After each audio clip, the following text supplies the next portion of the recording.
ఎల్సేలా books Sunday special పాడ్కాస్ట్కు స్వాగతం. ఈరోజు మనం ఒక చాలా ఆసక్తికరమైన అంశాన్ని తీసుకుని దాన్ని కొంచెం లోతుగా పరిశీలిద్దాం. మనం విశ్లేషించబోయే ఈ విషయం ఒక ప్రత్యేకమైన రోజుకు సంబంధించింది. అదేంటంటే సెక్సజెసిమా ఆదివారం. ఈ పేరు వినడానికి కొంచెం టెక్నికల్గా అనిపించొచ్చు, కానీ దీని అర్థం చాలా సింపుల్. లాటిన్లో సెక్సజెసిమా అంటే 60, అంటే ఈస్టర్ పండుగకు సరిగ్గా 60 రోజుల ముందు వచ్చే ఆదివారం అన్నమాట. ఇది ఒక రకంగా ఆధ్యాత్మిక పండుగకు మనం చేసుకునే వార్మప్ లాంటిది. అందుకే ఈ సమయంలో దేవుని వాక్యం యొక్క శక్తి గురించి ప్రత్యేకంగా మాట్లాడుకుంటారు. అయితే ఈ చర్చ మనలో చాలా మందికి వచ్చే ఒక ప్రాథమికమైన ప్రశ్నకు సమాధానం వెతుకుతుంది. అదేమిటంటే, నేను ఎంతో కాలంగా నమ్ముతున్నాను, చర్చికి వెళ్తున్నాను, బైబిల్ చదువుతున్నాను, కానీ నా జీవితంలో నేను ఆశించిన నిజమైన మార్పు ఎందుకు కనిపించటం లేదు? ఈ రోజు మనం పరిశీలించబోయే ఈ మూల సందేశం సరిగ్గా ఈ ప్రశ్నకు సమాధానమిస్తుంది. ఆ మార్పు ఎలా మొదలవుతుంది, దాని ఫలితాలు ఎలా ఉంటాయి, చివరికి దాని గమ్యమేమిటి అనే 3 దశల ప్రయాణం గురించి చర్చిద్దాం. అవును, ఇది చాలామంది ఎదుర్కొనే ప్రశ్నే. ఈ సందేశం ప్రకారం ఈ పరివర్తన ప్రయాణంలో 3 ముఖ్యమైన మజిలీలున్నాయి. మొదటిది, వాక్యం మనకు జీవాన్నివ్వడం. రెండవది, ఆ జీవం నుండి ఫలాలు రావడం. ఇక మూడవది, ఆ ఫలాల ద్వారా దేవునికి మహిమ కలగడం. ఈ మూడింటిని ఒక్కొక్కటిగా చూద్దాం. సరే, అయితే ఆ మొదటి అడుగుతోనే మొదలుపెడదాం. జీవాన్ని ఇచ్చే వాక్యం.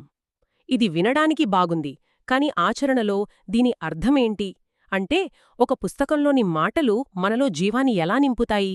ఈ సందేశం దీనికి సమాధానం చెప్పడానికి మనల్ని కొన్ని వేల సంవత్సరాలు వెనక్కి తీసుకెళ్తుంది. బబిలోను చెర నుండి తిరిగి వస్తున్న ఇశ్రాయేలీల దగ్గరకు. ఒక్కసారి వాళ్ల పరిస్థితిని ఊహించుకోండి. తరతరాలుగా బానిసత్వంలో మగ్గి సొంత దేశానికి తిరిగి వస్తున్నారు. కాని వాళ్ల దేశం ఒక శిథిలాల కుప్ప. వాళ్లలో ఆశ లేదు, భవిష్యత్తుపై భరోసా లేదు. అంతా అయిపోయింది అనుకుంటున్న నిస్సహాయ స్థితి అది. అలాంటి టైంలో యెషయా ప్రవక్త ద్వారా దేవుడు వాళ్లతో మాట్లాడాడు. అంటే అంతా చీకటిగా ఉన్నప్పుడు ఒక మాట వచ్చిందన్నమాట. ఖచ్చితంగా. యెషయా 55వ అధ్యాయంలో వాడిన పోలిక చాలా అద్భుతంగా ఉంటుంది. ఆకాశం నుండి వర్షం, మంచు కురిసి భూమిని తడిపి దానికి ఫలాలనిచ్చి మళ్లీ ఆకాశానికి తిరిగి వెళ్లకుండా ఎలా ఉంటాయో, నా నోటి నుండి వచ్చే మాట కూడా అలాగే ఉంటుందని దేవుడు అంటున్నాడు. ఇది చాలా లోతైన పోలిక. వర్షం ఎండిపోయిన నేలమీద పడినప్పుడు ఏం చేస్తుంది? కేవలం పైపైన తడపదు, అది లోపలికి ఇంకి భూమి స్వభావాన్నే మారుస్తుంది. అవును, విత్తనాలు మొలకెత్తేలా చేస్తుంది. దేవుని వాక్యం కూడా అంతేనని ఈ సందేశం చెబుతోంది. అంటే ఇది మన రోజూ చదివే ఒక న్యూస్ ఆర్టికల్ లాంటిది కాదన్నమాట. ఆ ఆర్టికల్ మనల్ని మార్చాలననుకోదు, కేవలం సమాచారమిస్తుంది. కాని ఈ వాక్యం యొక్క ప్రాథమిక ఉద్దేశమే మనల్ని మార్చడం. ఇది వినడానికి మాత్రమే కాదు, మనలో ఒక భాగం అవడానికి ఉద్దేశించబడింది. ఈ రోజుల్లో మనం రోజూ విని వదిలేసే వేలకొద్దీ సమాచారం మధ్యలో మనల్ని మార్చాలనుకునే ఒక సమాచారం ఉండటం నిజంగా ఆశ్చర్యకరమైన ఆలోచన. సరిగ్గా అదే పాయింట్. అందుకే హెబ్రీలకు రాసిన పత్రికలో దాన్ని 2 అంచులున్న ఖడ్గంతో పోల్చారు.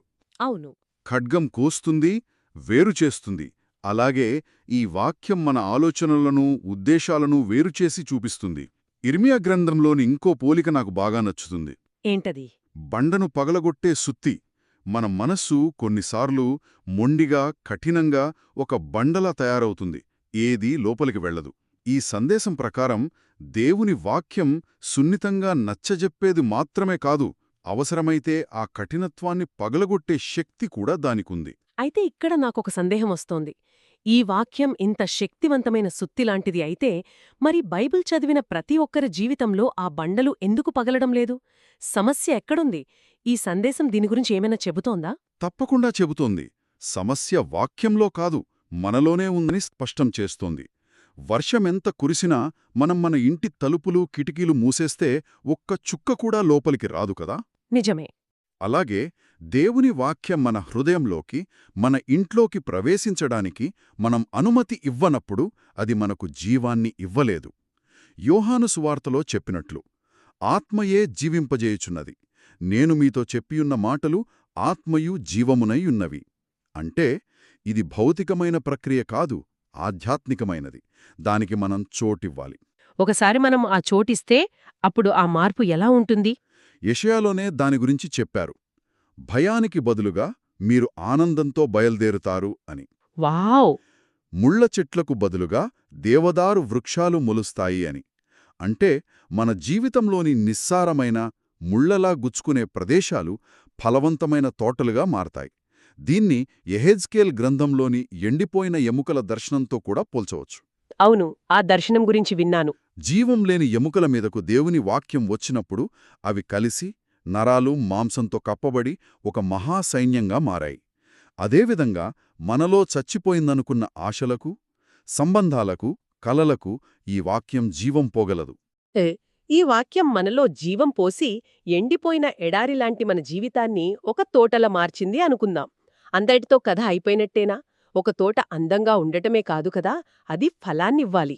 ఈ సందేశంలోని రెండో భాగం సరిగ్గా అక్కడికే మనల్ని తీసుకెళ్తుందనుకుంటా, ఫలాన్నిచ్చే దశ. అవును, జీవం వచ్చిన తర్వాత సహజంగా జరగాల్సింది అదే. ఈ భాగం కోసం ఈ సందేశం మనల్ని మార్కు సువార్తలోని దేవుని రాజ్యం గురించిన ఉపమానాల దగ్గరకు తీసుకెళ్తుంది. ముఖ్యంగా తనంతట తాను పెరిగే విత్తనం గురించిన ఉపమానం. ఒక రైతు విత్తనం చల్లి ఇంటికి వెళ్ళిపోయి తన పనులు చేసుకుంటాడు. రాత్రి పడుకుంటాడు, పగలు లేస్తాడు. కాని ఆ విత్తనం ఎలా మొలకెత్తి పెరుగుతుందో అతనికి తెలీదు. భూమి దానంతటదే ఫలాన్నిస్తుంది. ఇది మన ఆధునిక ఆలోచన విధానానికి పూర్తిగా వ్యతిరేకంగా ఉంది. మనం ప్రతిదాన్ని కంట్రోల్ చేయాలని, ప్రతిదీ మన ప్రమేయంతోనే జరగాలని అనుకుంటాం. కానీ ఇక్కడ పెరుగుదల అనేది మన చేతుల్లో లేని దైవిక ప్రక్రియ అని చెప్పబడుతుంది. ఖచ్చితంగా నేటి ప్రపంచంలో మనకు ప్రతి దానికి తక్షణ ఫలితాలు కావాలి. ఇన్స్టంట్ కాఫీ నుండి అమెజాన్ ప్రైమ్ డెలివరీ వరకు మన ఓపిక నశించిపోయింది. నిజమే. అందుకే ఆధ్యాత్మిక జీవితం మనకు చాలాసార్లు విసుగ్గా అనిపిస్తుంది.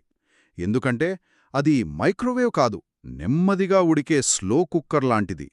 దేవుడు మనతో వేచి ఉండు అంటుంటే మనమేమో బఫరింగ్ అవుతుందని కంగారుపడతాం. చాలా మంచి పోలిక. ఈ ఉపమానం చెబుతున్నదదే. నీ పని విత్తనం చల్లడం, దాన్ని పెంచేది దేవుడు. దేవుని ప్రక్రియను తొందరపెట్టవద్దు. ఈ ఆవిగింజ ఉపమానం నన్ను ఎప్పుడూ ఆశ్చర్యపరుస్తుంది. ఎందుకంటే మనం ఎప్పుడూ పెద్ద పెద్ద ప్రారంభాల గురించి, భారీ ప్రణాళికల గురించే ఆలోచిస్తాం.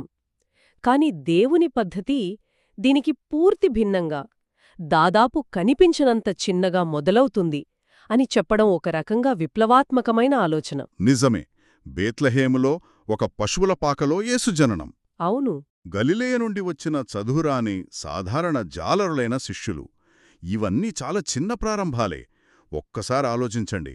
120 మందితో యెరూషలేంలో ఒక చిన్న గదిలో ప్రారంభమైన సంఘం కొన్ని దశాబ్దాలలో రోమా సామ్రాజ్యమంతటా వ్యాపించిన ఒక పెద్ద ఉద్యమంగా ఎలా పెరిగింది? అద్భుతం. అది ఈ ఆవగింజ సూత్రం యొక్క శక్తి. మన జీవితంలో మనం చేసే చిన్న ప్రార్థన, చదివే చిన్న వాక్యం, చేసే చిన్న మంచి పని, వాటిని తక్కువ అంచనా వేయకూడదు. వాటిలో ఒక పెద్ద వృక్షంగా ఎదిగే శక్తి దాగియుంది. అంటే మనం తరచుగా ప్రార్థనను ఒక వెండింగ్ మిషన్లాగా చూస్తాం. ఒక కాయిన్ వేసి బటన్ నొక్కితే వెంటనే మనకు కావలసింది వచ్చేయాలి. కానీ ఈ సందేశం ప్రకారం ప్రార్థన లేదా వాక్యం చదవడం అనేది విత్తనం నాటడం లాంటిది.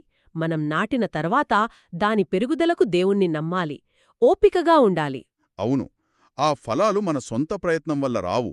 యోహాను సువార్త 15వ అధ్యాయంలో యేసు చెప్పిన మాటలు దీన్ని స్పష్టం చేస్తాయి. నేను ద్రాక్షావల్లిని, మీరు తీగలు.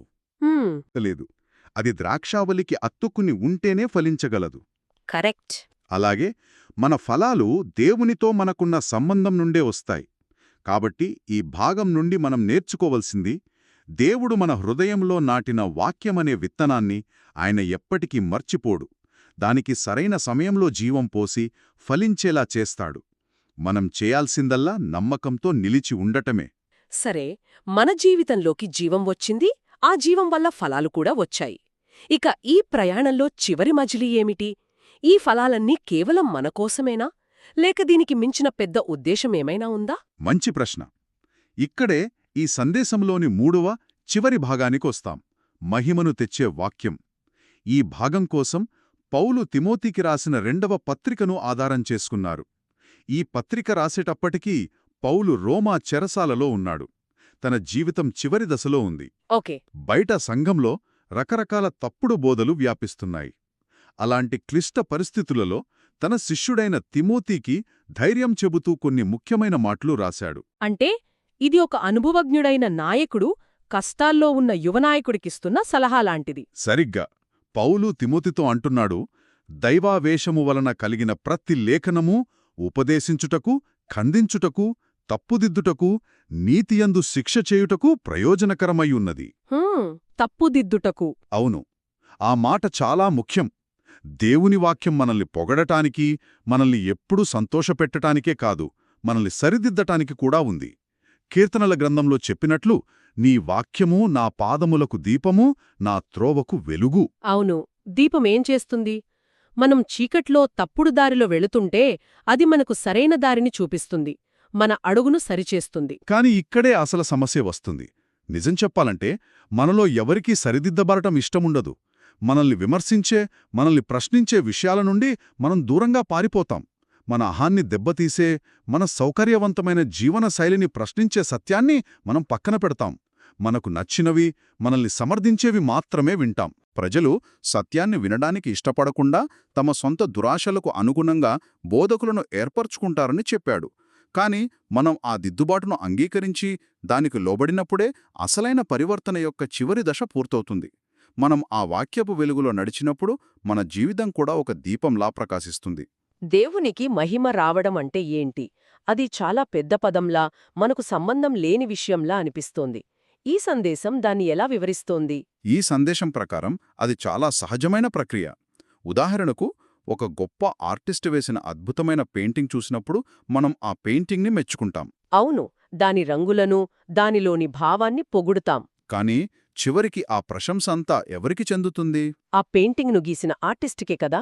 అలాగే దేవుని వాక్యం మన జీవితాన్ని ఒక అందమైన చిత్రంగా మార్చినప్పుడు దాన్ని చూసిన వాళ్ళు, వావ్, నీ జీవితం ఎంత బాగుంది అని మాత్రమే కాదు, నిన్ను ఇలా మార్చిన శక్తి ఏంటి అని అడుగుతారు. అంటే మన గొప్పతనం కాదు, మనలో పనిచేస్తున్న దేవుని వాక్యపు వెలుగు. ఖచ్చితంగా అంతిమంగా మన జీవితం దేవునికి మహిమను తెచ్చే ఒక సాధనంగా మారుతుంది. యోహాను సువార్తలో చెప్పినట్లు, ఆ వాక్యము శరీరధారి అయి మన మధ్య నివసించెను.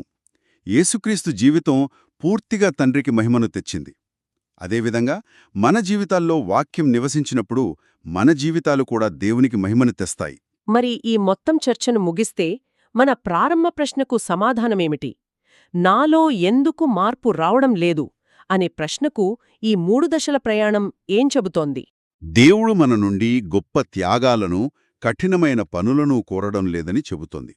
ఆయన కేవలం ఆయన వాక్యాన్ని స్వీకరించడానికి మన హృదయపు తలుపులు తెరవమని అడుగుతున్నాడు.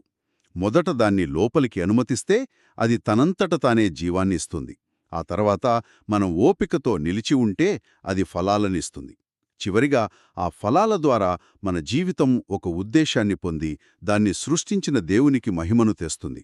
ఇది మన ప్రయత్నం కంటే ఎక్కువగా ఆయన శక్తిపై ఆధారపడిన ప్రయాణం. నిజంగా ఆలోచింపజేసే విశ్లేషణ.